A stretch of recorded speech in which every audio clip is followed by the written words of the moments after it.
दोस्तों इस वीडियो में मैं कुछ सेलेक्टेड वर्ड्स का यूज करके आपको बेस और सुपर स्ट्रक्चर के कॉन्सेप्ट को समझाने की कोशिश करूंगा। ये कॉन्सेप्ट दिया था कार्ल मार्क्स ने। देखो इस वीडियो में आपको कुछ बाहरी टर्मिनोलॉजीज नहीं मिलेगी जिससे आपको ये कॉन्सेप्ट समझ में ही ना आए। ऐसा ना हो कि ये वीडियो खत्म होते होते आप लोग बोलो कि यार भैया ने जो बताया वो समझ में तो कुछ नहीं आया लेकिन सुन के अच्छा लगा। ऐसा नहीं है। आज की इस वीडियो में मैं आपको बेस और सुपर स्ट्रक्चर का कॉन्सेप्ट जो कार्ल मार्क्स ने दिया था ये भी समझाऊंगा और साथ ही साथ ये किस तरह से कल्चरल स्टडीज से जुड़ा हुआ है ये भी समझाऊंगा। देखो कार्ल मार्क्स ने कहा था बेस वो चीज होती है, गौर से सुनना मैं क्या बोल रहा हूं। कार्ल मार्क्स ने कहा था बेस वो चीज होती है जिसके ऊपर पूरी इकोनॉमी टिकी होती है, जैसे फैक्ट्रीज, फार्म हाउस, खेती बाड़ी, वो सारी चीजें जो एसेंशियल होती है, जिन्हें प्रोड्यूस किए बिना इकोनॉमी चल ही नहीं सकती। इकोनॉमी तो क्या है, इंसान भी नहीं चल सकता। जैसे फॉर एग्जाम्पल अनाज। अनाज एक ऐसी चीज है जिसे प्रोड्यूस करना बहुत जरूरी है। ऐसा नहीं है कि कोई इंसान अमीर हो गया तो वो अनाज नहीं खाएगा, चाहे वो एक आर्टिस्ट हो या एक पॉलिटिशियन, अनाज तो खाएगा ही। फॉर एग्जाम्पल कपड़े। कपड़े प्रोड्यूस करना बहुत जरूरी है। अगर ये प्रोड्यूस नहीं होंगे तो कपड़े तो हर कोई पहनता है ना, चाहे एक आर्टिस्ट हो या पॉलिटिशियन। आप समझदार बच्चे हो, सब समझ रहे हो। तो बेस वो चीज होती है जो बहुत ही असेंशियल होती है, जिसके बिना इकोनॉमी चल नहीं सकती। जबकि सुपर स्ट्रक्चर क्या होता है?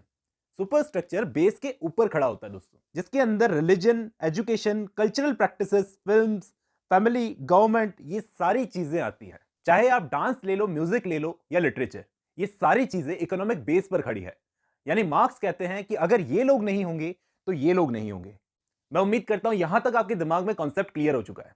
चलिए आगे बढ़ते हैं। मैं बताता हूं कि लुई अल्थज़र और रेमंड विलियम्स जैसे राइटर्स ने, बड़े राइटर्स ने ऐसी चीज में इंटरेस्ट क्यों लिया, यानी बेस और सुपर स्ट्रक्चर में। देखिए, अगर हम इस सुपर स्ट्रक्चर को एक और नाम से बुलाएं, कल्चर, तो ये गलत नहीं होगा। और यहीं से हमारी कल्चरल स्टडी शुरू होती है। कैसे? अगर आपको याद हो तो मैंने पहले एक वीडियो में आपको बताया था कि मार्क्सवाद से कल्चरल स्टडीज को इंस्पिरेशन मिली थी शुरुआत में। जैसे मैं आपको एक कमाल का एग्जांपल देकर समझाता हूं कि किस तरह से कल्चर जो होता है, यानी सुपर स्ट्रक्चर, इकोनॉमिक बेस को, यानी नीचे वालों को इन्फ्लुएंस करता है। फॉर एग्जाम्पल, मान लो आपको साइंस फिक्शन फिल्म दिखाई गई या फिर आपको कोई ऐसा म्यूजिक सुनाता है जिससे आपका नजरिया बिल्कुल ही चेंज हो जाए, बिल्कुल नहीं तो थोड़ा सा चेंज हो जाए, तो क्या वो कल्चर का पार्ट नहीं है? वो चीज कल्चर का पार्ट है, इस सुपर स्ट्रक्चर का पार्ट है। एक इनविजिबल पावर होती है उन लोगों के पास जो लोग किसी भी फिल्म, म्यूजिक या स्पोर्ट्स से जुड़े होते हैं। Power of influence. अब दोस्तों, वो इन्फ्लुएंसर नीचे वालों को इन्फ्लुएंस तो करते हैं ऐसी पावर से जो पावर दिखाई नहीं देती। आपको मेरी बात सुनकर एक कॉन्सेप्ट याद आ रहा होगा, कॉन्सेप्ट ऑफ हेजेमनी। मैंने एक वीडियो में इसकी बात की थी।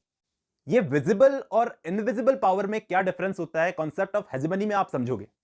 देखो दोस्तों, एक विजिबल पावर होती है जिसमें कोई किसी से मार पीट कर काम करवाता है, कोई किसी को मार रहा है और फिर काम करवा रहा है। एक दूसरी पावर होती है इनविजिबल पावर, जिसके अंदर मारा पीटा नहीं जाता बल्कि अपनी चीजों से इंफ्लुएंस किया जाता है। तो म्यूजिक, मीडिया, ये सारी चीजें इनविजिबल पावर का काम करती हैं। फॉर एग्जाम्पल, एक म्यूजिशियन आर्टिस्ट होने की आड़ में एक ऐसा म्यूजिक प्रोड्यूस करता है जिससे लोग इन्फ्लुएंस हो रहे हैं, भड़क रहे हैं। तो क्या वो लोगों के दिमाग को कंट्रोल नहीं कर रहा?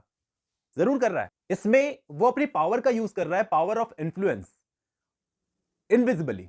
ये इनविजिबल पावर होती है जो दिखती नहीं है।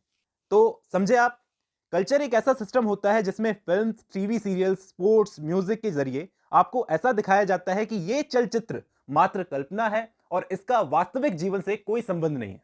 केवल और केवल इसे मनोरंजन के उद्देश्य से बनाया गया है, लेकिन लेकिन एक्चुअली वो आपके अंदर कुछ चीजें प्लांट करते हैं और आपको पता भी नहीं होता। तो इस तरह से बेस और सुपर स्ट्रक्चर का कॉन्सेप्ट कल्चरल स्टडीज से जाकर जुड़ता है। मैं उम्मीद करता हूं इस छोटी सी वीडियो से आपको समझ में आया होगा काफी कुछ। दोस्तों, चीजें क्लियर होना ज्यादा जरूरी है। चीजों में आप टर्म्स को नोट तो कर लोगे, लेकिन टर्म्स जब समझ में ही नहीं आएगी तो उसका मतलब क्या है। चलिए आज की इस वीडियो में बस इतना ही, मिलता हूं नेक्स्ट वीडियो में।